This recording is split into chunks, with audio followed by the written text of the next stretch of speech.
जी, वर्तमान में देखते हुए इस्कान की जो परिस्थिति है, जो इस्कान में वर्णाश्रम की धज्जियां उड़ाई जा रही हैं, विदेशियों को, म्लेच्छों को त्रिदंड संन्यास दिया जा रहा है, उनको यज्ञोपवीत पहनाया जा रहा है, गोमांस भक्षण करने वाले जो ईसाई कम्युनिटी के लोग हैं, वो लोग भी आकर के यज्ञोपवीत पहनकर, तिलक लगाकर लोगों को मंत्र की दीक्षा दे करके गुरु और आचार्य बनने की चेष्टा कर रहे हैं और पाखंड फैला रहे हैं।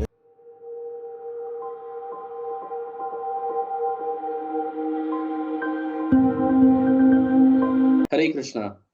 आप सभी भक्तों का हार्दिक स्वागत है भगवत गीता के इस सेशन में। भगवत गीता 5.17 भगवान कह रहे हैं, तद बुद्धयस तद आत्मानस तद निष्ठास तद परायणाः गच्छन्ति अपुनर आवृत्तम ज्ञान निर्धूत कल्मषाः। तद बुद्धयस तद आत्मानस तद निष्ठास तद परायणाः गच्छन्ति अपुनर आवृत्तिम ज्ञान निर्धूत कल्मषाः। Okay, translation: when one's intelligence, mind, faith, and refuge are all fixed in the Supreme, then one becomes fully cleansed of misgivings through complete knowledge and thus proceed straight on the path of liberation. तो भगवान ये कह रहे हैं कि जब व्यक्ति की बुद्धि, ठीक है, इंटेलिजेंस कहा गया है, माइंड, मन, faith, okay, Shraddha, and refuge, आश्रय, ये सभी सुप्रीम में तत्, यहाँ पे देखो शब्द प्रयोग किया गया है तत्, है ना। तत् का तात्पर्य है भगवान स्वयं। सो तद बुद्धयास, तद आत्मानस, तद निष्ठास, तत्परायणः। तो तत् में जब हम अपनी बुद्धि, मन, श्रद्धा एवं निष्ठा या फिर आश्रय, ये सभी जब हम तत् में, है ना, तत् की ओर प्रेरित करते हैं, so then one becomes fully cleansed of misgivings, वो पूरी तरह से शुद्ध हो जाता है। यहाँ पे क्या लिखा गया है? अपुनः आवृत्तम। आवृत्तम का क्या अर्थ है? ढक जाना। आवृत, आवरण, है ना। आवरण का मतलब ढक जाना। और अपुनः मतलब वो वापस नहीं ढकता। दूसरे शब्दों में उसको कहा गया है कि वो उस ज्ञान से सीधा सीधा मोक्ष के मार्ग पे लग जाता है। इस प्रकार से तात्पर्य श्रील प्रभुपाद द्वारा, श्रील प्रभुपाद देखी जाए। सो यहाँ पे तात्पर्य में प्रभुपाद जी कह रहे हैं, the supreme transcendental truth is Lord Krishna. सबसे पहले ही प्रभुपाद जी ने यह स्थापित कर दिया कि परम सत्य, जो सत्य जिसकी चर्चा की है, तत् की चर्चा की है, तत् बुद्धया तत् आत्मानस, तो ये तत्पुरुष कौन है? तत्पुरुष भगवान स्वयं है। फिर the whole Bhagavad Gita centres around the declaration that Krishna is the supreme personality of godhead. Bhagavad Gita तो पूरी तरह से इससे युक्त ही है, इस सिद्धांत से ओतप्रोत है। That is the version of all वैदिक लिटरेचर। अब ये पूरे वेदों में भी यही कहा गया है। प्रश्न उठ सकता है कि वेदों में कहाँ कहा गया है? सो ऑफ कोर्स भगवत गीता में भगवान कह रहे हैं, वेदैश्च सर्वैर अहमेव वेद्यो। ये श्लोक आता है भगवत गीता में, जहाँ पे वो कहते हैं कि वेदैश्च सर्वैर अहमेव वेद्यो वेदांत कृत वेदविद एव चाहम। कि वेदों में अगर कोई जानने योग्य विषय है तो वो केवल मैं हूं, या वेदों में मैं जानने जैसा हूं। इस प्रकार से so paratattva means the supreme reality, परम सत्य, who is understood by the knowers of supreme as Brahman, Paramatma and भगवान। ओके, सो यहाँ पे श्रील प्रभुपाद जी बता रहे हैं कि कोई भी, अगर जिन्होंने शास्त्रों का अध्ययन किया है, वो समझता है कि परतत्व को तीन स्तर पे जाना जा सकता है। एक स्तर है ब्रह्मन का स्तर, एक स्तर है परमात्मा का स्तर, और एक स्तर है भगवान, जो कि उनका वास्तविक स्वरूप है। तो इन तीनों स्तरों में कोई अंतर नहीं है, लेकिन योगी जो भगवान की ओर आगे बढ़ रहा है, वो इन स्तरों पे होने के कारण इन स्तरों के अलग अलग नाम हैं, इनमें कोई अंतर नहीं है। तो उदाहरण के लिए, जैसे मान लीजिए आप रास्ते से चल रहे हो और चलते चलते आप किसी मिठाई की दुकान के बाजू से निकल रहे हो, ठीक है। अब आप उसके उस दुकान के बाजू से निकल रहे हो, आपके नाक में उस मिठाई की दुकान से किसी मिठाई का सुगंध प्रवेश किया, ठीक है। अभी मैं आपसे प्रश्न पूछता हूं, क्या सुगंध का कोई रंग है? क्या उसका कोई आकार है? बिल्कुल भी नहीं। सुगंध का नहीं है, सुगंध का बिल्कुल भी नहीं है। क्योंकि आपको सबसे पहले सुगंध प्राप्त हुआ, इसलिए अगर आपने उस सुगंध को पहले कभी सूंघा होगा तो आपके मन में आकार बन सकता है, लेकिन सुगंध का अपने आप में कोई आकार नहीं है, कोई रंग नहीं है। फिर आप उस मिठाई के दुकान में प्रवेश करते हो, तो आप देखते हो एक पर्टिकुलर मिठाई जिसमें से वो सुगंध निकल रही है। तो अभी आपने मिठाई को देखा, तो देखने के उपरांत आपने यह निष्कर्ष निकाला कि उस मिठाई का एक पर्टिकुलर आकार भी है, उसका रंग भी है, और क्योंकि सुगंध तो है ही, वो आपने सबसे पहले एनकाउंटर किया था। तो ये नेक्स्ट रियलाइजेशन है। पहले आपको रंग और आकार का ज्ञान नहीं हुआ, बोध नहीं हुआ। केवल निराकार गंध का बोध हुआ। लेकिन जब उस मिठाई को आपने देखा तो उसका रंग, उसका रूप और उसके साथ जो पहले बोध हुआ था, जो कि उसका सुगंध है, वो भी उसके साथ इंक्लूडेड है, उस मिठाई को देखने के उपरांत। लेकिन जब आप उस मिठाई को खाते हो, तो उस लेवल के नॉलेज में केवल सुगंध नहीं है, केवल रंग नहीं है, केवल आकार नहीं है, लेकिन उसके साथ स्वाद भी है। उसमें क्या-क्या मिलाया गया है, इसका भी बोध होता है, उस स्वाद के साथ। तो इसी उदाहरण से हमको ये समझना चाहिए कि निराकार ब्रह्म में, परमात्मा के ज्ञान में और भगवान में एक्चुअली कोई डिफरेंस नहीं है। जैसे सुगंध में, रंग में, रूप में और उसके स्वाद में उस मिठाई के कोई डिफरेंस नहीं है, क्योंकि वो सब मिठाई से ही आ रहे हैं। लेकिन व्यक्ति सबसे पहले किसको एनकाउंटर करता है? निराकार गंध को। उसी प्रकार से जब भगवत मार्ग पे भी व्यक्ति आगे जाता है, तो वह सबसे पहले निराकार ब्रह्म के प्रति आकर्षित होता है। यह स्वाभाविक है।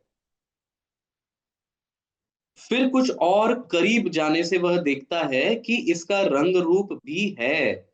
उसको कहते हैं परमात्मा का साक्षात्कार होना। वह देखना कि वह जो निराकार ब्रह्म है, वह किस में से निकल रहा है? वह परमात्मा चतुर्भुज नारायण से निकल रहा है।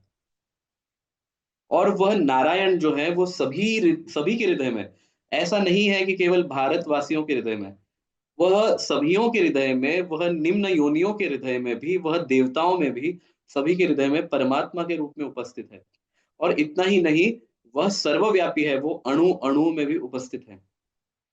तो इस प्रकार के साक्षात्कार को कहा गया परमात्मा साक्षात्कार।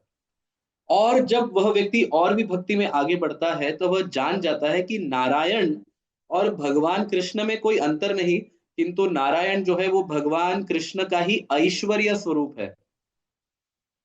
और भगवान कृष्ण जो है वो नारायण का प्रेममय स्वरूप है। इतना ही अंतर है।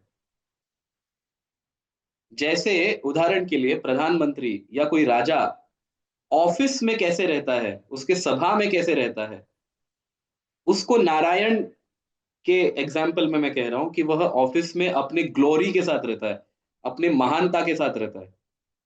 लेकिन वही राजा अपने घर में हो सकता है कि उसका बच्चा उसके कंधे पे चढ़े, है ना? उसकी पत्नी उसके साथ झगड़ भी ले, उसकी माँ उसे डांटे भी। तो उस टाइम पे राजा का जो राजा वाला गुण है वो रहता नहीं। ये कुछ विशेष लक्षण होते हैं। तो यद्यपि वह एक ही व्यक्ति है, जैसे अभी हम राजा के ही दृष्टिकोण से लेते हैं, वह राजा अपने घर पे अलग रहता है, सभा में अलग रहता है, सभा में वह नारायण जैसे रहता है, ऐसा प्रभाव उसका दिखता है। और सामान्य जनता के लिए राजा की जो सरकार है वो निराकार ब्रह्म का कार्य करती है। जो सामान्य जनता है उसके लिए संभव नहीं है कि वो राजा से प्रतिदिन मिले, लेकिन राजा के मंत्री गणों से वो मिल सकते हैं, उसकी सत्ता से वह मिल सकते हैं। आप देख रहे हैं यहाँ पे 3 लेवल्स ऑफ नॉलेज। आपको यह सभी स्थान पे दिखाई देगा। अगर आप सूर्य का उदाहरण लोगे तो सूर्य में भी है। जब आप पहली बार सूर्य को देखते हो, तो आपको सूर्य का प्रकाश ही दिखाई देगा। जब आप प्रकाश को और भी फोकस करके देखोगे तो आपको गोलाकार दिखाई देगा। उसको कहते हैं परमात्मा का ज्ञान। और जब आप और भी फोकस करके देखते हो या विशेष इंस्ट्रूमेंट से देखते हो तो आपको दिखता है कि सूर्य केवल गोल नहीं, लेकिन वो स्फेरिकल है। वो सभी स्थानों से गोल है, केवल 2D में गोल नहीं है, वो 3D में पूरी तरह से गोलाकार है। और उतना ही नहीं, लेकिन सूर्य सभी ग्रहों के साथ मिल्की वे गैलेक्सी में उसको रिवॉल्व करता है उसके अराउंड। तो ये सब सूर्य की अलग-अलग विशेषताएँ हैं। जैसे-जैसे व्यक्ति ज्ञान प्राप्त करता है, वो और भी गहराई में प्रवेश करता है। वो देखता है कि ज्ञान निराकार प्रकाश में रुक नहीं जाता, किंतु वह यह भी देखता है कि निराकार जो ज्योति है, प्रकाश है, ब्रह्मन है, वह सूर्य से अलग नहीं, क्योंकि वह सूर्य से ही निकल रही है। उसी प्रकार से एक साधक इन 3 श्रेणियों का ज्ञान प्राप्त करता है, तभी उसको पूर्ण ज्ञान है। अगर अगर केवल वो ब्रह्मेति ब्रह्मन स्तर पे ही अटक गया, तो उसे पूर्ण ज्ञान नहीं, लेकिन उसको ज्ञान अवश्य है। वो गलत ज्ञान नहीं है, लेकिन पूर्ण नहीं है, अपूर्ण है। परमात्मा के स्तर पे आ गया तो वह देख पाता है किस प्रकार से भगवान सभी के हृदय में निवास करते हैं, अणु और परमाणु में भी निवास करते हैं। और भगवान के स्तर का अगर उसे ज्ञान प्राप्त हो गया, तो वह समझ जाता है कि भगवान का अपना एक विशेष लक्षण भी है। उनको माता यशोदा कभी-कभी डाँटती भी है, उनके मित्र उनके कंधे पे चढ़ते हैं, उनके साथ खेलते हैं। तो ये सब विशेष लक्षण है। तो जिसको भगवान का ज्ञान है, उसको परमात्मा का तो है ही और उसको ब्रह्मन का भी ज्ञान है। लेकिन जिसे ब्रह्मन का ज्ञान है, उसे आवश्यक नहीं कि परमात्मा और भगवान का ज्ञान हो। और जिसे परमात्मा का ज्ञान है, उसे ब्रह्मन का है, लेकिन आवश्यक नहीं कि उसे भगवान का भी हो। तो जो व्यक्ति मिठाई खाता है, उसको सुगंध भी मिल रही है, उसको रंग भी दिख रहा है, उसको आकार भी दिख रहा है और उसको स्वाद भी प्राप्त हो रहा है। लेकिन जो मिठाई को केवल देख रहा है, उसको स्वाद नहीं प्राप्त होता, उसको रंग पता चलता है, आकार पता चलता है और सुगंध पता चलता है। और जिस व्यक्ति ने मिठाई को देखा नहीं, उसको रंग का ज्ञान नहीं, उसको आकार का ज्ञान नहीं, उसको स्वाद का ज्ञान नहीं, लेकिन उसको सुगंध का ज्ञान हो सकता है। तो ये 3 प्रकार के श्रेणियाँ हैं, ओके? अभी आगे देखिए प्रभुपाद जी क्या कर रहे हैं। भगवान और supreme personality of godhead is the last word in absolute. अभी जिसकी हमने चर्चा की, भगवान जो है वो परतत्व है। There is nothing more than that, उनसे कोई श्रेष्ठ नहीं है। इस बात की पुष्टि स्वयं भगवान भगवत गीता में ही कर रहे हैं। मत्तः परतरम न अन्यत् किंचित् अस्ति धनंजय। मुझसे कोई भी वस्तु श्रेष्ठ नहीं है, हे अर्जुन। और impersonal Brahman is also supported by Krishna. जो निराकार ब्रह्म ज्योति है, वह भी कृष्ण का ही एक स्वरूप है, किंतु वह कृष्ण से निकल रही है। इसकी पुष्टि भी भगवान भगवत गीता में करते हैं। ब्रह्मणो ही प्रतिष्ठा हम, कि ब्रह्म का प्रतिष्ठा करने वाला मैं ही हूं। Therefore, in all ways, Krishna is the supreme reality। इसलिए सभी प्रकार से तत् की जो चर्चा हो रही है इस श्लोक में, वह कृष्ण स्वयं है। जिस व्यक्ति का मन, बुद्धि, निष्ठा एवं आश्रय ये सभी भगवान कृष्ण है, दूसरे शब्दों में वह पूर्ण रूप से कृष्ण भावना भावित है, निश्चित रूप से उसके सारे जो पाप कृत्य है, जो भी गलत कार्य किए है, वह पूर्ण ज्ञान के कारण तभी समाप्त हो जाते हैं और वह दिव्य अवस्था को प्राप्त करता है। ओके, यही भगवान भी कह रहे हैं इस श्लोक में। A Krishna conscious person can thoroughly understand that there is duality, simultaneous identity and individuality in Krishna, and equipped with such transcendental knowledge, one can make steady progress on the path of liberation। अभी ये भी एक बहुत important point भगवान कह रहे हैं, प्रभुपाद जी कह रहे हैं कि जो भगवान को इस प्रकार से जानता है, वो देख पाता है कि भगवान के अंतर्गत भिन्नता भी है और अभिन्नता भी है। हमें ऐसा नहीं समझना चाहिए कि भगवान के अंदर कोई विशेषताएं नहीं है, ठीक है? यद्यपि भगवान को अद्वय कहा गया है शास्त्रों में, तो उस अद्वय का तात्पर्य यह है कि भगवान जैसा दूसरा कोई नहीं है। ये नहीं कि भगवान में कोई विशेषताएं नहीं है ना? तो द्वय का मतलब क्या है? डुअलिटी। और अद्वय का अर्थ है नॉन डुअलिटी या एकता, ठीक है? Just oneness. तो भगवान को शास्त्रों में अद्वय भी कहा गया है। अद्वैतम अच्युतम अनादिम अनंत पुरुषम इस प्रकार से शास्त्रों में कहा गया है। तो अद्वैत का तात्पर्य ये नहीं कि उनमें कोई विशेषता ही नहीं है, वो निराकार ब्रह्म है, ऐसा नहीं। अद्वैत का तात्पर्य है कि उनके जैसा दूसरा कोई नहीं। अद्वैत, द्वैत मतलब दो, उनके जैसा दूसरा कोई नहीं है। ये है अद्वैत का तात्पर्य। क्यों? इसके लिए क्योंकि भगवान के अंदर सारी विशेषताएं हैं। तो श्वेताश्वतर उपनिषद में भी कहा गया है, आ, न तस्य कार्यम करणम च विद्यते न तत्समश्चाभ्यादिकश्च दृश्यते परास्य शक्तिर्विविधैव श्रूयते स्वाभाविकी ज्ञान बल क्रिया च। इस प्रकार से श्वेताश्वतर उपनिषद कहता है। तो इसमें जो तीसरा लाइन है, क्या है? परस्य शक्तिर्विविधैव श्रूयते, कि वो जो पर तत्व है, उनकी शक्तियां जो है वो विविधता में है, बहुत सारी शक्तियां हैं, और अनेक शक्तियां अनेक अनेक प्रकार की कार्य करते हैं। तो भगवान में विविधता नहीं है ऐसा नहीं है। परस्य शक्ति विविधैव श्रूयते, श्रुति इसका प्रमाण है स्वयं, कि भगवान अद्वैत है। इसका तात्पर्य ये नहीं कि भगवान में ज्ञान नहीं है, बल नहीं है, रूप नहीं है, आकार नहीं है, ऐसा बिल्कुल भी नहीं है। अद्वैत का तात्पर्य है कि भगवान जैसा दूसरा कोई नहीं है, क्योंकि परस्य शक्ति विविधैव श्रूयते, उनके शक्तियों का कोई अंत नहीं है, उनमें पूर्ण रूप से विविधता भरी हुई है। इसलिए अंतिम पंक्ति में कहा गया है उस श्लोक के, स्वाभाविकी ज्ञान बल क्रिया च, उनका स्वभाव ही है ज्ञानमय होना, बल मतलब शक्ति युक्त होना, और क्रिया मतलब आनंदमय युक्त होना, उनका स्वभाव है। जीव में यह स्वभाव अंश मात्र में देखा गया है, क्योंकि वह भगवान का अंश है, लेकिन अंश होने के नाते अंश मात्रा में ही देखा गया है। वो अनंत रूप से ज्ञानी नहीं हो सकते जीव, अनंत रूप से बलशाली नहीं हो सकता, और अनंत रूप से क्रियाशील या आनंदमय स्वतः नहीं हो सकता। उसके लिए उसको भगवान पर निर्भर रहना पड़ता है। तो ये जीव और भगवान में अंतर है। अभी भगवान में विविधता कैसी है? विविधता है जैसे भगवान कई अनेक स्वरूप धारण करते हैं।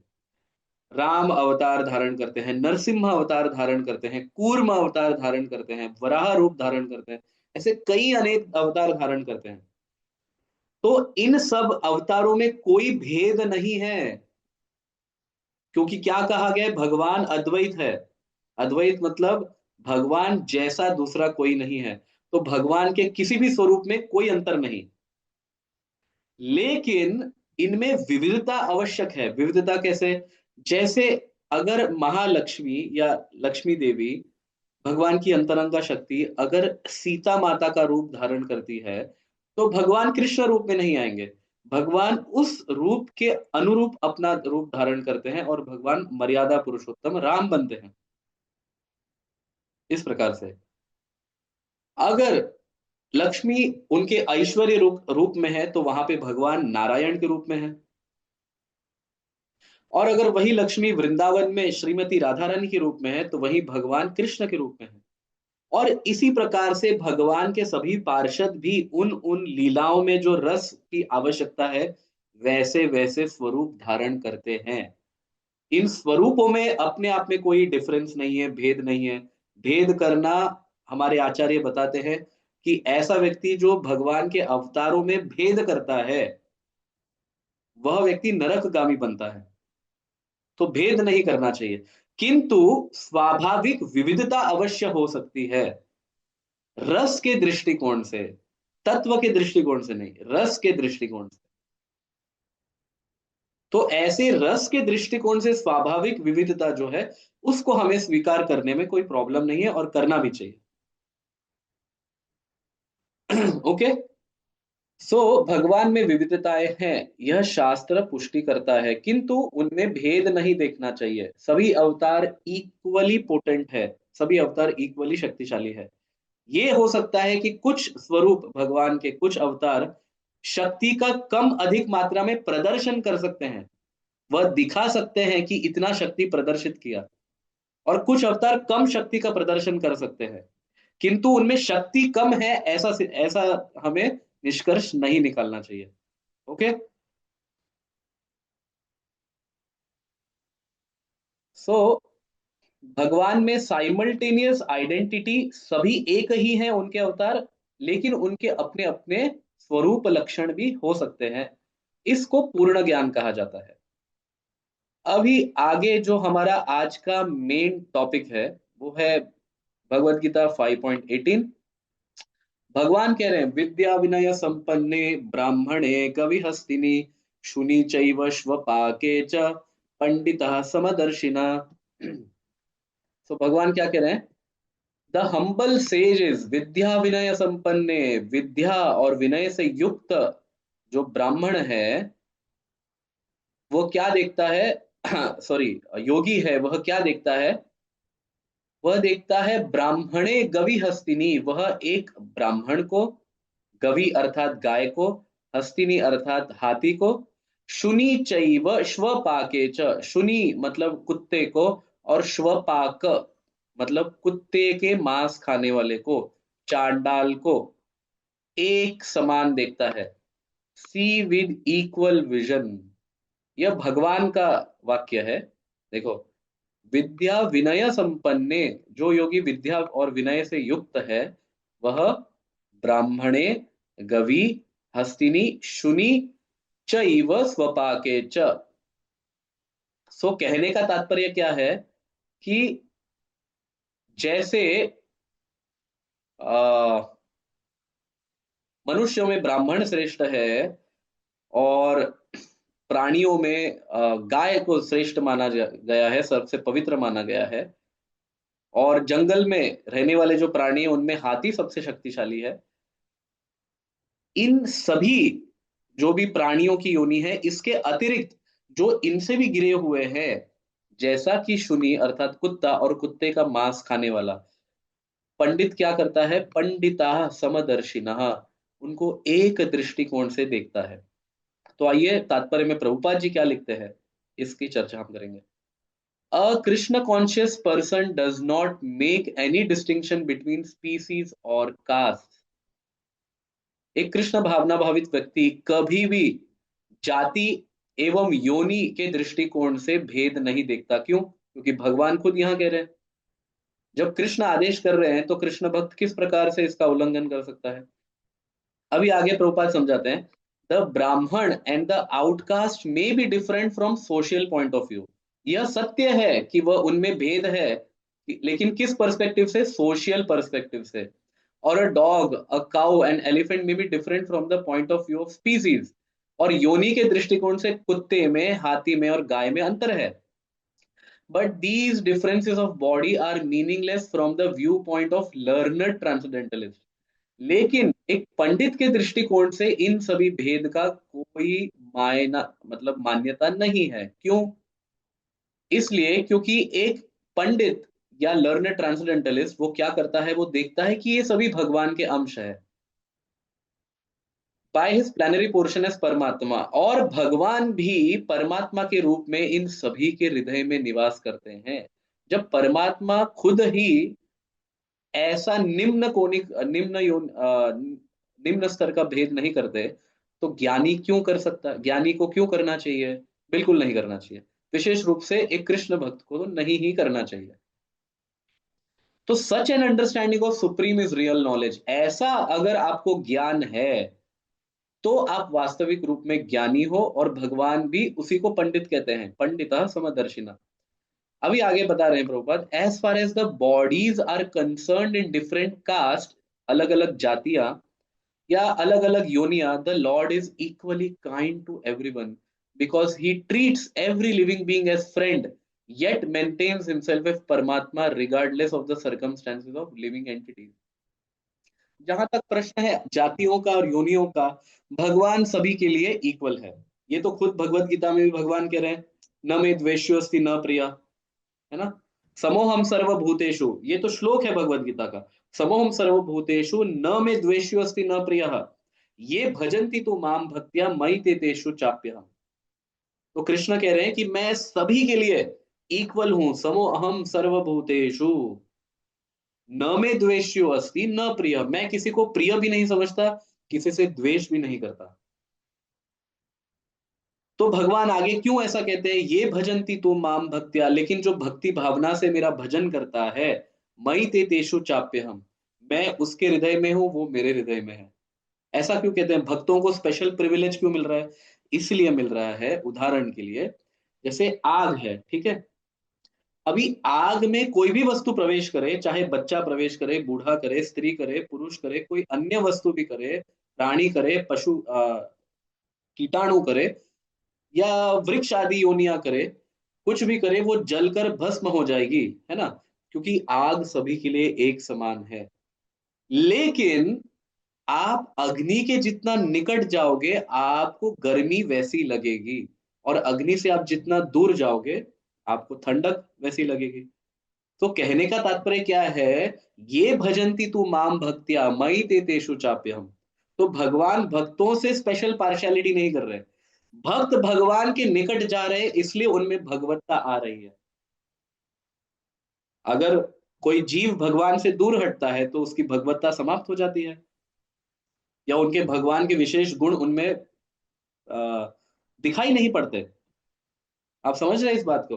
तो अग्नि के जितना निकट जाएंगे उतना व्यक्ति को गर्मी लगेगा, वैसे ही भगवान के जितना निकट जाएंगे, मयि ते तेषु चाप्यहम्, वैसा वैसा उसको भगवान का अनुभव होगा।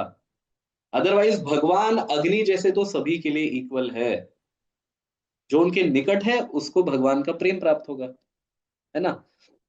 सो द लॉर्ड इज परमात्मा is present both in outcast, जो पूर्ण रूप से जाति व्यवस्था से बाहर निकाला गया है, वर्ण व्यवस्था से बाहर निकाला गया है, उसमें भी परमात्मा निवास करते हैं।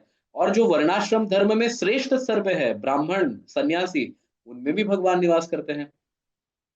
Although the body of a Brahman and outcast are not the same, अब प्रभुपाद कह रहे हैं इसमें कोई संदेह नहीं है कि वर्ण व्यवस्था के दृष्टिकोण से एक चांडाल और ब्राह्मण सेम नेचर के होंगे, या फिर सेम स्तर पे होंगे, ये सत्य है। ऐसा बिल्कुल नहीं है कि वो सेम है, but the bodies are material productions of different modes of material nature. किंतु जो व्यक्ति को शरीर प्राप्त होता है, वह गुण के ऊपर आधारित है। ओके, कि आपने जिस गुण को धारण करके जैसे कर्म किए हैं, आपको वैसा शरीर प्राप्त होगा। और यह भी आवश्यक नहीं कि मान लीजिए आप एक उच्च कुल में जन्म लिए, तो यह आवश्यक नहीं कि आप अच्छे ही कर्म करोगे, ऐसा आवश्यक नहीं है। पूर्व काल के अच्छे कर्मों के कारण आपको ब्राह्मण कुल में जन्म मिला, द्विज कुल में जन्म मिला, लेकिन यह आवश्यक नहीं कि आप उस जन्म में भी अच्छे ही कर्म करो। इसलिए अल्टीमेटली गुण और कर्म ही निर्धारित करेंगे कि आपको कैसा जन्म मिलना चाहिए, और फिर वैसा जन्म मिलने के बाद आप कैसे गुण और कर्म को धारण करते हो, वो आपके आगे का गंतव्य निर्धारित करेंगे। किंतु but the soul and super soul within the body are of the same spiritual quality। But भगवान भी कहते हैं, और भगवान के शुद्ध भक्त भी इस बात को स्वीकार करते हैं, किंतु चाहे शरीर के दृष्टिकोण से उनमें तारतम्य हो, कुछ कोई उच्च कुल में जन्मा हो, कोई नीच कुल में जन्मा हो, उनके पूर्व कर्मों के कारण, दैट इज ऑल राइट। किंतु उनके अंदर जो आत्म निवास करता है, जो आत्मा, जो कि वो व्यक्ति स्वयं है, वह, और उस आत्मा के साथ जो परमात्मा निवास करता है, वह तो सेम स्पिरिचुअल आइडेंटिटी, वह एक ही आइडेंटिटी शेयर करते हैं। The similarity in the quality of soul and super soul however does not make them equal in quantity. अब प्रभुपाद जी ये भी कह रहे हैं कि ये नहीं समझ लेना चाहिए कि क्योंकि आत्मा और परमात्मा एक ही जैसे हैं, इसका मतलब वो एक ही है, ऐसा बिल्कुल भी नहीं। क्यों? जीव कभी भगवान क्यों नहीं बन सकता? For the individual soul is present only in that particular body, क्योंकि आत्मा जो है वो केवल उस शरीर में, उस शरीर को कंट्रोल कर सकता है, नियंत्रित रख सकता है। किंतु परमात्मा जो है वो एक ही साथ सभीयों के शरीर में निवास करते हैं। अभी मैं आपको एक सिंपल प्रश्न पूछता हूं, मान लीजिए आप और भगवान अगर एक ही है, ये सोच के आपने अगर कह दिया कि भगवान और मेरे तो गुण एक ही है, इसलिए हम दोनों एक ही हैं, जैसे मायावादी कहते हैं, अगर ये निष्कर्ष निकाला जाए, तो फिर उस पर्टिकुलर व्यक्ति को यह भी पता होना चाहिए कि दूसरे व्यक्ति के मन में क्या चल रहा है। ये भी पता होना चाहिए, चलो ये पता लगाया जा सकता है, अगर उस व्यक्ति को आप जानते हो थोड़ा बहुत तो आप कुछ हद तक पता लगा सकते हो, लेकिन जिसको नहीं जानते उसके मन में, उसके शरीर में क्या चल रहा है इसका कौन पता लगाएगा। इसलिए जीवात्मा केवल जिस शरीर में है उसी शरीर का नियंत्रक बन सकता है, लेकिन परमात्मा जो है वो सभियों के शरीर में निवास करता है, और केवल शरीर नहीं, वह सभी अणु में निवास करते हैं, परमाणु में निवास करते हैं। ऐसा कोई स्थान नहीं जहां पे उनका निवास नहीं है। इसलिए परमात्मा और जीवात्मा के गुण एक होने के कारण भी वह पूर्ण रूप से एक नहीं है। जीवात्मा कभी परमात्मा बन नहीं सकता। ओके, हमेशा जीवात्मा भगवान का दास ही रहेगा। A Krishna conscious person has full knowledge of this and therefore he is truly learned and has equal vision. एक कृष्ण भावना भवित व्यक्ति को यह पूर्ण ज्ञान है, इसलिए वो सबको एक दृष्टिकोण से देख सकता है। The similar characteristics of the soul and super soul are that they are both conscious, वह दोनों चेतनामय है, वह दोनों नित्य है और वह दोनों आनंदमय है। But the difference is that the individual soul is conscious within the limited jurisdiction of body. किंतु आत्म जो है केवल अपने शरीर का ज्ञान रखता है, whereas super soul is conscious of all the bodies. परमात्मा सभियों का ज्ञान रखते हैं। The super soul is present in all bodies without distinction. भगवान जो है किसी भी भेद के बिना सभी जीवों के सभी योनियों में, सभी जातियों में, सभी अणु में, सभी में विद्यमान है। ओके, अभी आता है हमारा मेन सब्जेक्ट। जैसा कि मैंने इस सत्र के प्रारंभ में ही कहा था कि प्रयागराज में श्रील प्रभुपाद जी को विश्व गुरु की उपाधि प्राप्त हुई अखाड़ाओं के द्वारा। ओके, अखिल भारतीय अखाड़ा परिषद के द्वारा। तो कुछ एक दो वैष्णव संप्रदाय के भी आचार्य जो पहले प्रभुपाद को बहुत मानते थे, लेकिन शायद मायावादियों का संग हुआ, और कुछ शंकर संप्रदाय, कुछ शाक्त संप्रदाय के कुछ तथाकथित लोग प्रसन्न नहीं थे कि श्रील प्रभुपाद जी को विश्व गुरु के रूप में क्यों उपाधि देनी चाहिए। और उनका सबसे बड़ा तर्क ये था कि उन्होंने जो म्लेच्छ कुल में जन्म लिए, फॉरेन वेस्टर्न जो पीपल है, उनको ब्राह्मण दीक्षा दी, उनको त्रिदंडी सन्यास भी दिया। आप अगर देखोगे तो प्रभुपाद के साथ कई त्रिदंडी सन्यासी चल रहे हैं, तो वैष्णवों को त्रिदंडी सन्यास कहा गया है, और मायावादी सन्यासी जो है वो एक दंड सन्यास लेते हैं। इसकी चर्चा कभी हम और करेंगे, लेकिन त्रिदंड सन्यास क्यों दिया, ऐसा प्रश्न उठाया जा रहा है। तो आइए, जैसा कि इस श्लोक में ऑलरेडी भगवान कह रहे हैं कि एक लर्नेड ट्रांसेंडेंटलिस्ट जो है, पंडित जो है, वो सभी को एक दृष्टिकोण से देखता है, लेकिन इतने में हमारे तथाकथित ज्ञानी संतुष्ट नहीं होंगे। और आपको भी ये समझना चाहिए कि क्यों श्रील प्रभुपाद जी ने इन सभियों को सन्यास दिया एवं भक्ति के अतिरिक्त ब्राह्मण दीक्षा भी दी। सो हारिता स्मृति नामक एक स्मृति शास्त्र है, उसके 1.12.15 में कहा गया है, यज्ञ सिद्धार्थम अनघम ब्राह्मणम मुखतो असृजत ब्राह्मण्यम ब्रह्मणेवम उत्पन्नो ब्राह्मण स्मृतः। क्या कहा गया है कि भगवान के मुख से ब्राह्मण उत्पन्न हुए हैं यज्ञ करने के लिए, इसलिए the child born of a Brahmin in the womb of a Brahmin wife is known as a ब्राह्मण।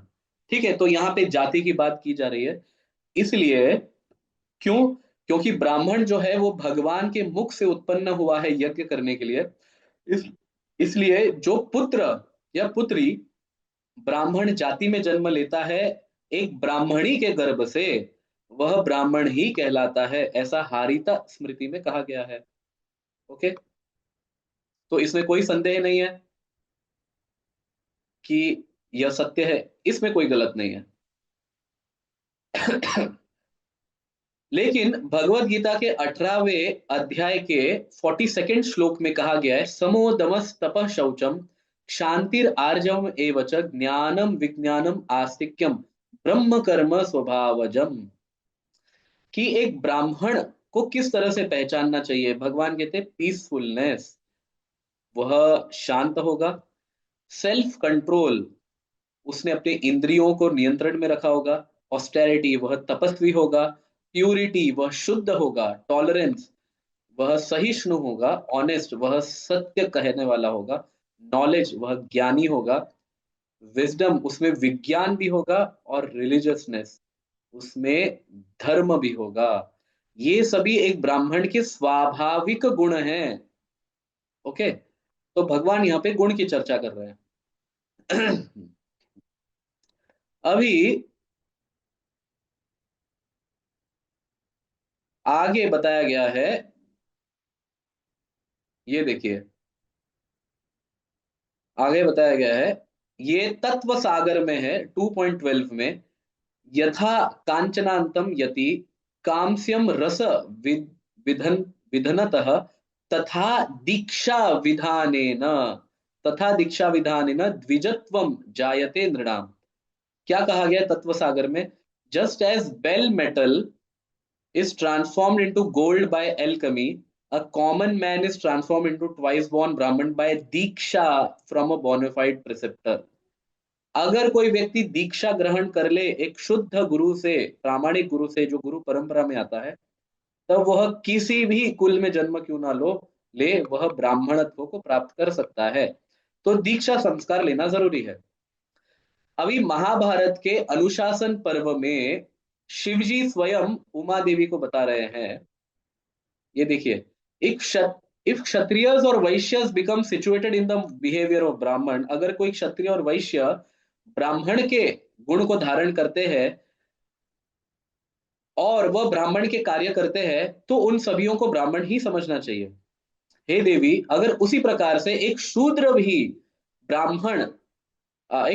ब्राह्मण बन सकता है, एक वैश्य भी क्षत्रिय बन सकता है। हे देवी, उसी प्रकार से आगमों के नीति नियम का पालन करके एक निम्न जाति का व्यक्ति भी ब्राह्मण बन सकता है। A person in this world is born as a Brahmin simply as a result of his nature, केवल अपने स्वभाव से वह ब्राह्मण बनता है। ठीक है, तो ये शिव जी कह रहे हैं, न योनिर नापि संस्कारो न श्रुतम न संतैहि कर्णानि द्विजतस्य वृत्तम एव तु कारणम, नाइदर बर्थ जन्म प्यूरिफिकेटरी सेरेमनीज मतलब संस्कार, ना ही ज्ञान, ना ही प्रोजेनी। ठीक है, ये कोई भी क्वालिफिकेशन नहीं है ब्राह्मणत्व को प्राप्त करने के लिए। केवल only brahminical conduct is the basis of brahminical status, कि न जाति, न संस्कार, ना ज्ञान, इनमें से कोई भी मायने नहीं रखता ब्राह्मणत्व को डिसाइड करने के लिए। केवल ब्राह्मणिकल कंडक्ट ही होना चाहिए ब्राह्मण है ये कहने के लिए। तो शिव जी ये खुद कह ही देते हैं। ओके, अभी आगे भगवत गीता में स्वयं भगवान कहते हैं, चातुर्वर्ण्यम मया सृष्टम गुण कर्म विभागशः। चार वर्ण जो है वो कैसे हैं? गुण और कर्म के आधार पर है, जन्म और कर्म के आधार पर नहीं। अन्यथा भगवान जन्म कर्म विभागशः कह देते, किंतु वह गुण कर्म विभागशः कहते हैं। अभी कुछ लोग यह तर्क लगा सकते हैं, किंतु व्यक्ति तो अपने कर्मों के कारण एक पर्टिकुलर फैमिली में जन्म लेता है, इसलिए गुण कर्म का अर्थ जन्म कर्म भी है, ऐसा कह सकता है। तो इस श्लोक के तात्पर्य में कुछ आचार्यों ने छांदोग्य उपनिषद श्रुति प्रमाण लिया है। श्रुति प्रमाण छांदोग्य उपनिषद में 4.4 के 1 से लेकर 5 श्लोकों में सत्यकाम जाबाल का उदाहरण आता है। तो एक बार सत्यकाम जो है, जो कि जाबाल का पुत्र है, वह अपने माता से पूछता है कि मैं एक ब्रह्मचारी के जैसे रहना चाहता हूं, मेरा गोत्र क्या है? तो जाबाल जो है वो उत्तर देती है, वो कहती है कि पुत्र, मुझे नहीं पता कि तुम किस कुल में जन्म लिए हो, क्योंकि मेरे युवावस्था में मैंने कई लोगों के स्थान पे सेवा की थी, और उनमें से किसी के साथ मेरा संबंध हुआ, शारीरिक संबंध हुआ, और उस प्रकार से तुम्हारा जन्म हुआ। इसलिए मैं ये नहीं निर्धारित कर सकती कि तुम किस गोत्र के हो, किस कुल के हो। मेरा नाम जाबाल है, तुम्हारा नाम सत्यकाम है, इसलिए तुम्हारा पूरा नाम सत्यकाम जाबाली है। ओके, अभी इसको सत्यकाम जो है वो जाते हैं हरिद्रुमत गौतम के पास, ठीक है, गौतम ऋषि के पास जाते हैं और कहते हैं कि मैं आपके यहाँ पे ऐसा ब्रह्मचारी रहना चाहता हूँ। तो गौतम ऋषि पूछते हैं कि हे पुत्र, तुम किस कुल में जन्म लिए हो? तो सत्यकाम कहते हैं कि मुझे नहीं पता मैं किस कुल में जन्म लिया हूँ। मेरे माता से पूछने के उपरांत उन्होंने इस प्रकार से कहा कि सेवा करते समय मैंने कई लोगों के साथ संग किया है, इसलिए उन्हें कुल का ज्ञान नहीं। किंतु मेरा नाम जाबाल है और तुम्हारा नाम सत्यकाम है, इसलिए तुम्हें सत्यकाम जाबाल कह लेना चाहिए। तो तब गौतम ऋषि यह सुन के कहते हैं कि प्रिय पुत्र, इसमें कोई संदेह नहीं कि नो अदर देन अ ब्राह्मण can speak such truth that you have spoken. इसमें कोई डाउट नहीं है कि जिस प्रकार का सत्य तुमने कहा है, यह कहना बहुत मुश्किल है। देखिए भक्तों, कि आप किस कुल में जन्म लिए हो, विशेष रूप से अगर माता ने कई पुरुषों के साथ संग किया हो, तो ऐसा सत्य बिना हिचकिचाहट कह देना, गौतम ऋषि कहते हैं केवल एक ब्राह्मण ही कह सकता है। देयरफॉर यू आर अ ब्राह्मण, इसलिए तुम ब्राह्मण हो और मैं तुम्हें स्वीकार करता हूं। जाओ और वन में से लकड़ियां लेके आओ यज्ञ करने के लिए। जाबाल कहता है मैं अभी लकड़ियां लेके आता हूं। गौतम कहते हैं कभी भी सत्य से अलग नहीं होना। सो ये छांदोग्य उपनिषद का प्रमाण है। तो कई लोग कह सकते हैं कि भाई आप तो स्मृति प्रमाण दे रहे हो, महाभारत का प्रमाण दे रहे हो, श्रुति प्रमाण दिखाइए, है ना। जो और भी कट्टर जो ब्राह्मण होते हैं वो श्रुति प्रमाण मानते हैं, तो छांदोग्य उपनिषद में श्रुति प्रमाण है कि ब्राह्मण जो है वो केवल अपने गुण से और कर्म से ही जाना जाता है। अभी उसी छांदोग्य उपनिषद के टीका में श्री मध्वाचार्य, जिनके संप्रदाय में हम आते हैं, श्री मध्वाचार्य महान वैष्णव आचार्य हुए, उन्होंने कहा है आर्जवम ब्राह्मणे साक्षात शूद्रो न अर्जवे लक्षणः गौतमस त्विति विजनाय सत्य कामम उपनयत। तो मध्वाचार्य कहते हैं अब ब्राह्मण possesses the quality of simplicity. एक ब्राह्मण का सबसे पहला लक्षण है सरलता, सत्य बोल देता है वो। और शूद्र का सबसे पहला लक्षण है क्रुकेडनेस, है ना, वो डिप्लोमेसी यूज करता है, झूठ बोल सकता है। Knowing this fact Gautam gave उपनयन उपनयन संस्कार टू सत्यकाम। यह जानते हुए गौतम ऋषि ने क्या कहा, क्या किया, सत्यकाम को उपनयन संस्कार दिया, ब्राह्मण दीक्षा दी। अभी आगे कहते हैं although there was no evidence that Satyakama was born in brahmin family. इसमें कोई डाउट नहीं है कि प्रमाण ही नहीं था कि सत्यकाम ब्राह्मण कुल में जन्म लिया कि नहीं लिया, किंतु गौतम ऋषि ने केवल उनके सरलता के आधार पर उनको ब्राह्मण कह दिया और उपनयन संस्कार किया। ओके। अभी महाभारत के आदि पर्वों में कहा गया है तपत सर्वम दीप दीप्तौजः ब्राह्मणत्वम अवप्तवम। The effulgent one, Vishwamitra, performed all kinds of austerities and attained the position of Brahman. Vishwamitra पहले राजा थे किंतु तपस्या करने के बाद वह ब्राह्मण बने। और ऐसे कई प्रमाण हैं। मैं कुछ ऐसे प्रमाण भी देखो, श्रीमद् भागवतम में नारद मुनि सबसे बड़ा प्रमाण देते हैं। श्रीमद् भागवतम के 7वें स्कंद के 11वें अध्याय के 35 श्लोक में यस्य यल्लक्षणं प्रोक्तं पुंसो वर्णाभिव्यंजनम यद अन्यत्रापि दृश्यते तत् तेनैव विनिर्दिशेत। तो नारद मुनि कहते हैं if one shows the symptoms of being a ब्राह्मण, अगर कोई ब्राह्मण के लक्षण दिखाता है, क्षत्रिय के लक्षण दिखाता है, वैश्य के या शूद्र के दिखाता है, एज डिस्क्राइब्ड अबव, अगर वैसे लक्षण दिखाता है, चाहे वो किसी भी कुल में जन्म क्यों ना लिए हो, किसी भी वर्ण में जन्म लिए क्यों ना लिए हो, अगर पर्टिकुलर वो लक्षण दिखाता है तो उसको उस लक्षण के अनुसार ही उस जाति का मानना चाहिए, उस वर्ण का मानना चाहिए, ये नारद मुनि कहते हैं। अभी इससे भी बड़ा जो श्रील प्रभुपाद पे आरोप लगाते हैं कि भाई क्यों म्लेच्छ वर्णों को उन्होंने ब्राह्मण दीक्षा दी, तो ये लोमस ऋषि, ठीक है, लोमस बहुत बड़े ऋषि है, महाभारत में उनका बहुत बड़ा स्थान है। पांडव भी उनसे ज्ञान प्राप्त करते थे, उतना बड़ा उनका स्थान है।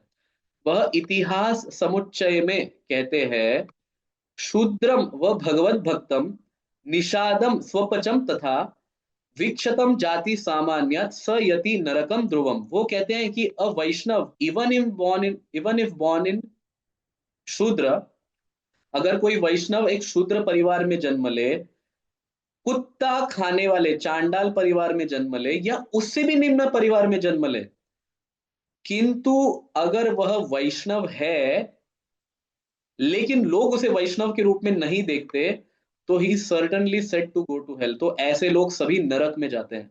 स यति नरकम ध्रुवम, निश्चित रूप से वो नरक जाते हैं वैष्णव को जाति के रूप में देखने से। अभी आगे भगवान उसी इतिहास समुच्चय में कहते हैं, न वे भक्त चतुर्वेदी मद भक्त स्वपच्च प्रिय तस्मै देयम ततो ग्रह्यम स च पूज्यो यथा ह्ययम।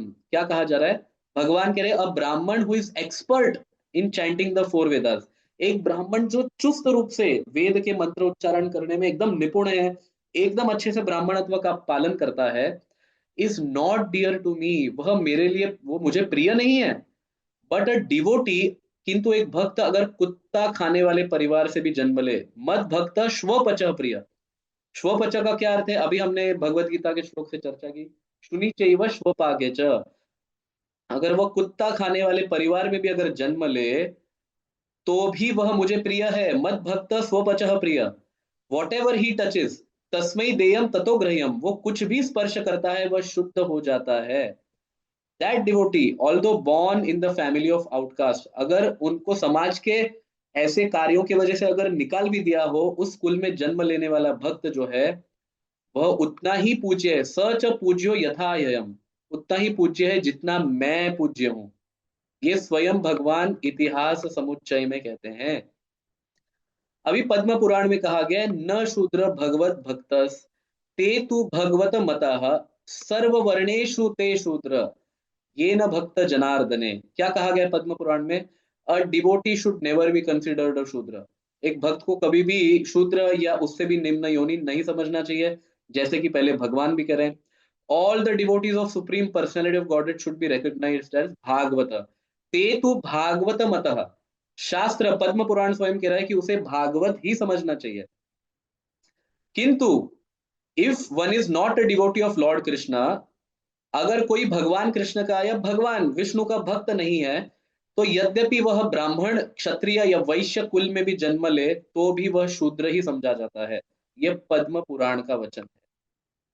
तो ब्राह्मणों को या ऐसे द्विजों को अपना अहंकार नहीं प्रदर्शित करना चाहिए कि शिला प्रभुपाद जी ने कोई गलत कार्य किया, फिर वो वैष्णव आचार्य भी क्यों ना हो।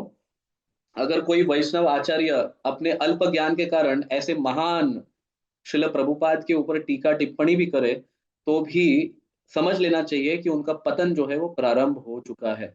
अन्यों की तो क्या ही बात करना। अभी आगे कहा गया है, स्वपकम इव निक्षेत लोके विप्रम अवैष्णवम वैष्णवो वर्णो बह्योपि पुनति भुवनत्रयम्। कहा गया है, if a person born in brahmin family is non devotee, वो वैष्णव नहीं है, one should not see his face, उसको देखना भी नहीं चाहिए। ये पद्म पुराण का श्लोक है। उसी प्रकार से exactly one should look upon the face of dog eater, उसी प्रकार से नहीं देखना चाहिए जिस प्रकार से एक चांडाल को आप नहीं देखते हो। However a Vaishnava found in varnas other than Brahmin can purify all the three worlds, किंतु एक वैष्णव अगर किसी भी वर्ण में जन्म लिए, ब्राह्मण के अतिरिक्त भी किसी भी जाति में जन्म ले, फिर भी वो तीनों भुवनों को पुनति भुवन त्रयम, वो तीनों भुवनों को शुद्ध कर सकता है। और आगे आगे तो सुनिए, आगे पद्म पुराण कहता है, शूद्रम व भगवत भक्तम निषादम स्वपचम तथा विक्षते जाति सामान्यात स यति नरकम ध्रुवम। पद्म पुराण आगे भी कहता है कि जो भगवान के भक्तों को भगवत भक्तम, उनको ऐसा समझता है कि वह शूद्र है, निषाद है, चांडाल है, या दूसरे शब्दों में किसी जाति को बिलोंग करता है, तो ऐसा व्यक्ति कोई भी क्यों ना हो, वो निश्चित रूप से नरक में चले जाता है।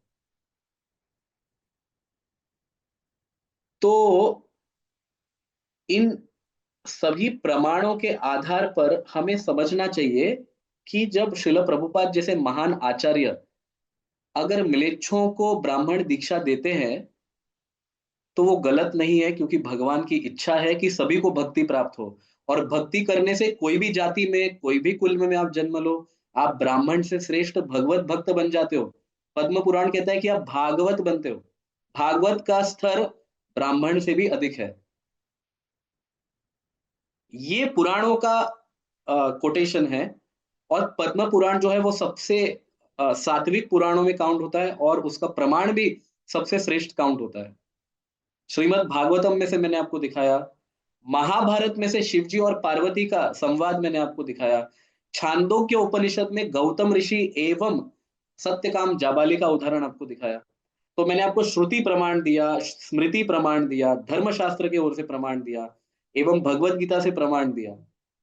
तो इतने सारे प्रमाण होने के बाद अगर हमें भी ऐसी कभी-कभी, है ना, अगर आचरण दिखाई देता है कि हम कभी-कभी मंदिर में अगर ऐसे आचरण करते हैं कि कोई भक्त है, हो सकता है कोई निम्न जाति से जन्मल हो, कुछ हो सकता है गरीब हो, या वो उसका कोई अंग न हो, और हम डिस्क्रिमिनेट करते हैं, हम भेदभाव करते हैं, तो भगवान कहते हैं कि ऐसा व्यक्ति नरक की ओर जाता है। तो हमें ध्यान में रखना चाहिए।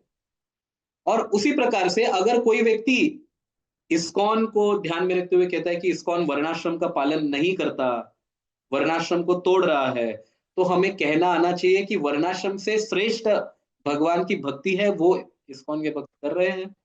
और श्रील प्रभुपाद पे अगर कोई आरोप लगाता है कि श्रील प्रभुपाद जी ने विदेशियों को, जो म्लेच्छ कुल में जन्म लिए हैं, मांसाहारी कुल में जन्म लिए हैं, उनको ब्राह्मण दीक्षा दी, उनको त्रिदंडी संन्यास दिया, तो उनको हमें ये प्रमाण दिखाने आने चाहिए। इससे भी श्रेष्ठ प्रमाण तो मैं आपको दिखाऊंगा, आप बहुत हैरान हो जाओगे।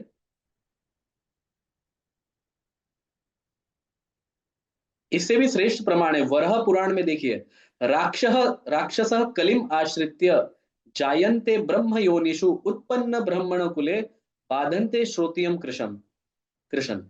तो ऐसा कहा गया है कि पूर्व काल में जो राक्षस कुल में जन्मे थे, सतयुग, त्रेतायुग, द्वापर युग में, और भगवान के द्वारा वो मारे गए, ठीक है।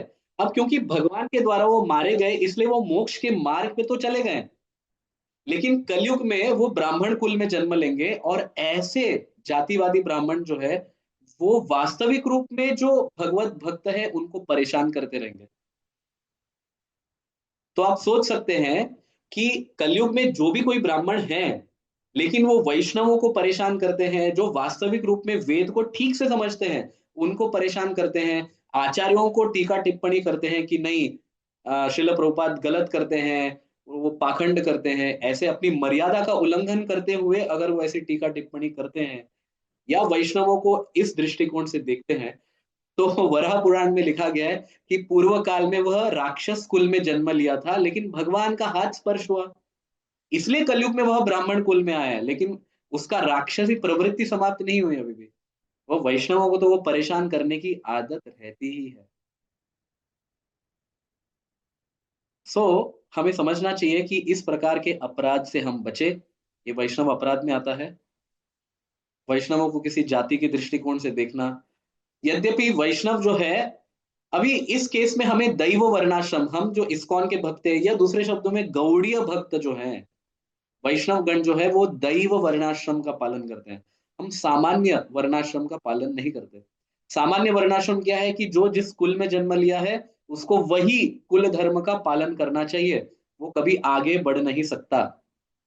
लेकिन दैव वर्णाश्रम क्या है कि उसमें जब अगर भगवान तुम्हारा फोकस है, अगर ब्राह्मण ब्राह्मणत्व का कार्य कर रहा है लेकिन भगवान को ध्यान में रखते हुए, अगर क्षत्रिय क्षत्रियत्व का कार्य कर रहा है भगवान को ध्यान में रखते हुए, वैश्य वैश्य का कार्य कर रहा है भगवान को ध्यान में रखते हुए, शूद्र शूद्र का कार्य कर रहा है भगवान को ध्यान में रखते हुए, तो क्योंकि उन सभीयों ने भगवान को अपना केंद्र बनाया है, भगवान की भक्ति कर रहे हैं, तो वो सभी इक्वल हैं।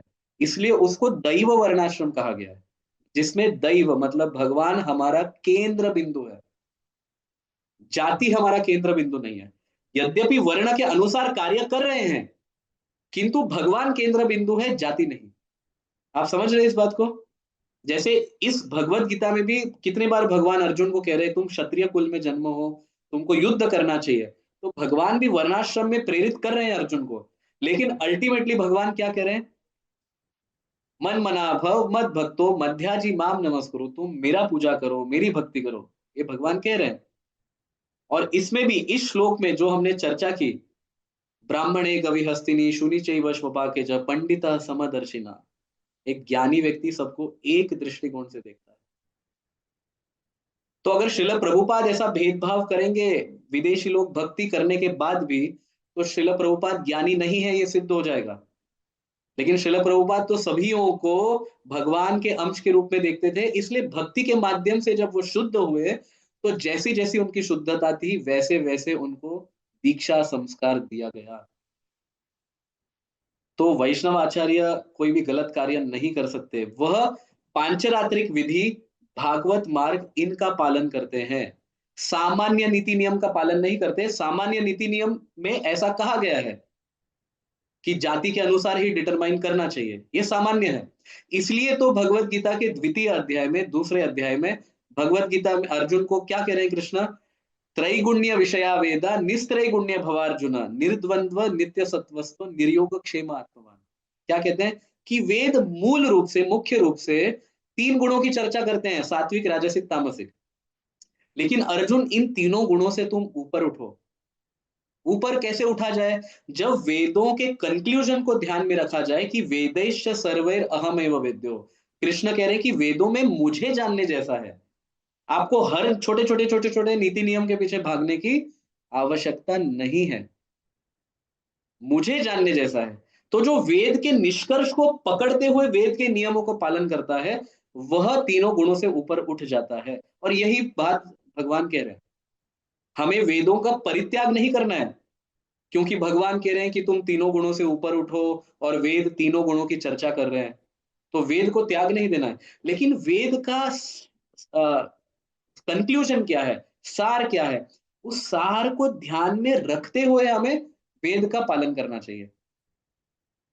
और अन्य स्थानों पे ये भी कहा गया है कि सततम स्मर्तव्यम विष्णु विस्मर्तव्यम न जातचित। श्री मध्वाचार्य कहते हैं कि जितने भी शास्त्र में जो भी कोई नीति नियम बनाए गए हैं, जो भी कोई, उसका केवल एक ही पर्पस है, क्या है? सततम स्मर्तव्यम विष्णु।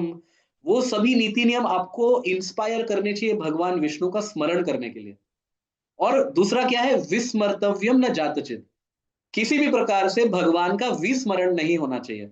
अगर वो नीति नियम आपको इसमें सपोर्ट करते हैं तो आपको फॉलो करना चाहिए, अगर नहीं करते तो उसका त्याग कर देना चाहिए। क्योंकि वेदों का निष्कर्ष है आदौ च मध्ये च अन्त्ये च हरि सर्वत्र गीयते।